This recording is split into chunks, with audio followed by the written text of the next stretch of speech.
Hi అండి, welcome to yummy bites. Palak paneer తినాలనుంది, but dairy products అయితే పడవ. అయితే రెసిపీ మీకోసమే. ఫస్ట్ అయితే ఒక కప్ చనా దాల్ని హోల్ నైట్ నానబెట్టేసుకోవాలి. మార్నింగ్ కల్లా చక్కగా ఇలా నానిపోతాయి. నెక్స్ట్ ఒక కుక్కర్ అయితే తీసుకొని మనం లో ఫ్లేమ్లో 3 విజిల్స్లో ఉడకపెట్టుకోవాలండి. నెక్స్ట్ అయితే పాలక్ని చక్కగా వాష్ చేసుకొని జస్ట్ ఒక 1 మినిట్ మనం కుక్ చేసేసుకొని వెంటనే కూల్ వాటర్లోకి డిప్ చేసుకోవాలి. సో దట్ కలర్ అయితే చేంజ్ అవ్వదు. నెక్స్ట్ చనా దాల్ని కూడా కూల్ డౌన్ చేసుకొని స్ట్రెయిన్ చేసుకొని రెడీ చేసుకొని పక్కన పెట్టుకోవాలి.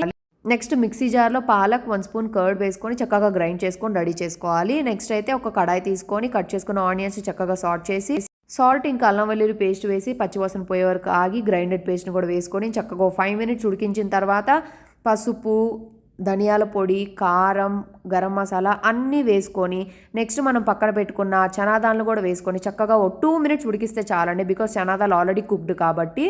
సో ఇప్పుడైతే పాలక్ చనా దాల్ కర్రీ రెడీ అయిపోయిందండి. ఎలా ఉందో ట్రై చేసి కమెంట్ చేయండి.